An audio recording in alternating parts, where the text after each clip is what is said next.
श्री गणेशाय नमः। पक्यात संबंध तय होने की अनुमति प्राप्त करना। सबसे पहले पूरा पैराग्राफ पढ़ेंगे हम, उसके बाद समझेंगे इसे। यहाँ से वैवाहिक कार्य का शुभारंभ होता है।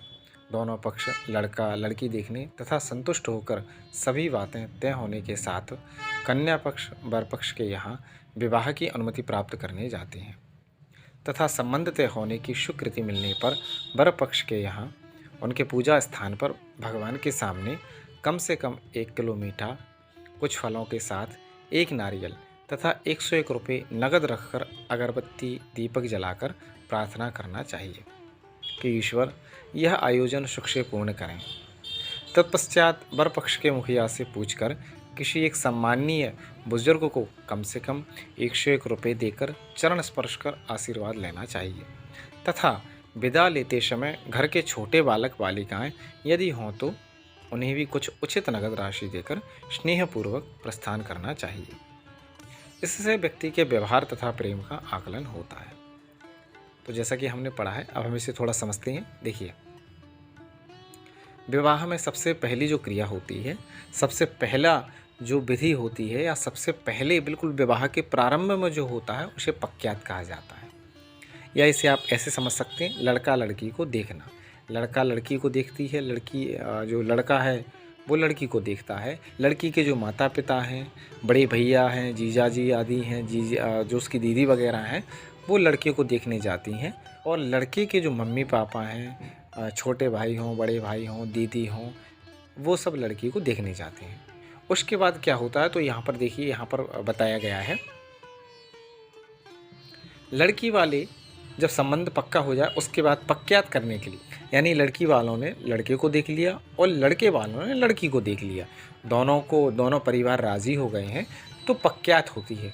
तो उसका प्रारंभ कैसे होता है? सबसे पहले कन्या पक्ष यानी लड़की वाले लड़के वालों के यहाँ पर विवाह की अनुमति प्राप्त करने जाते हैं तथा संबंध तय होने की स्वीकृति मिलने पर वर पक्ष के यहाँ उनके पूजा स्थान पर भगवान के सामने कम से कम 1 किलो मीठा, कुछ फलों के साथ 1 नारियल तथा 101 रुपये नगद रखकर अगरबत्ती दीपक जलाकर प्रार्थना करते हैं।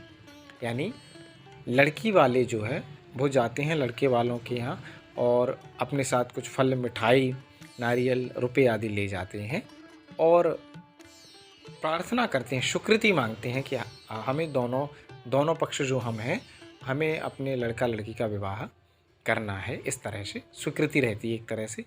उसमें आगे का क्रम क्या रहता है ये हम आगे समझते हैं। देखिए, घर के जो बुज़ुर्ग हों उन्हें भी सम्मान किया जाता है। यानी लड़के वालों से पूछें आप कि आपके यहाँ पर बुज़ुर्ग कौन है, आप किनका सम्मान करवाना चाहते हैं, तो जो लड़के वाले बताएं, जैसे कि उनके फूफा जी हों या उनके घर में कोई बड़ा बुज़ुर्ग, उनके दादाजी हों, या जिसका वो सम्मान करने को कहें, उसके अनुसार लड़की वालों को सम्मान के रूप में 101, 201 या जो यथाशक्ति यथाभक्ति कार्य करना चाहिए। चरण स्पर्श करें, उनका आशीर्वाद लेना चाहिए। विदा लेते समय हमेशा ये कार्य करना चाहिए, क्योंकि देखिए, छोटे बच्चों को अगर आप 10-20 रुपये भी देते हैं तो उन्हें जीवन भर याद रहता है। तो ये कार्य हमेशा करना ही करना चाहिए।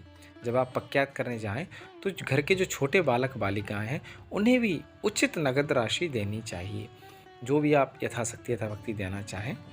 इससे व्यक्ति के व्यवहार तथा प्रेम का आकलन होता है। तो जब भी आप पक्यात आदि करने जाएं तो घर के जो बड़े बुजुर्ग हैं उनका भी सम्मान करके आएँ और घर के जो बच्चे हैं उनका भी सम्मान करके आएँ।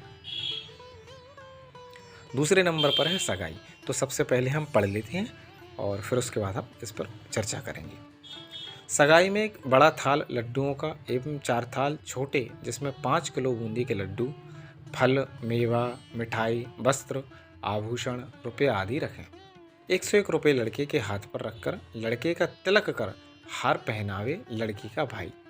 लड़के को पान खिलावे, फिर वस्त्र, आभूषण, रुपया जो भी हो देवें एवं 5 रुपये न्यौछावर करें। लड़का वाला बलुआ बांटेगा। भोजन स्वल्पाहार श्रद्धानुसार करा सकते हैं। कम से कम 1 रुपये देकर भी सगाई की जा सकती है। आइए समझते हैं। सगाई में एक बड़ा थाल लड्डुओं का एवं 4 छोटे, जिसमें 5 किलो बूंदी के लड्डू, फल, मेवा, मिठाई, वस्त्र, आभूषण, रुपये आदि रखें। यानी यहाँ पर बताया गया एक बड़ा थाल रखना है जिसमें लड्डू हों, 4 छोटे थालों जिसमें कि लड्डू, मिठाई, मेवा, वस्त्र, आभूषण आदि रुपये आदि रखें। 101 रुपये लड़की को दें। तो ये सब क्रिया कौन करेगा? लड़की का छोटा भाई हो, लड़की का बड़ा भाई हो, या लड़की के पिताजी भी कर सकते हैं। तो लड़की का जो भाई है वह क्या विधि करेगा? जो वर है उसके माथे पर तिलक करेगा, वस्त्र भेंट करेगा, आभूषण, रुपया जो भी हो वो लड़के को भेंट करेगा। उसके ऊपर न्यौछावर करेगा। तो यहाँ पर 5 रुपये लिखें, आप 10, 20, 50, 100 तक कर सकते हैं, जो आपकी भक्ति हो, शक्ति हो। इसके बाद जो लड़के वाले हैं वो बुलौआ बांटेंगे, यानी भोजन कराएंगे श्रद्धानुसार। यानी गांव में करा सकते हैं, ज़्यादा शक्ति नहीं है तो अपने मोहल्ले वालों को करा सकते हैं, ज़्यादा अगर नहीं है शक्ति तो आप अपने केवल घर परिवार के लोगों को ही करा सकते हैं। इस तरह से आप सगाई को संपूर्ण कर सकते हैं।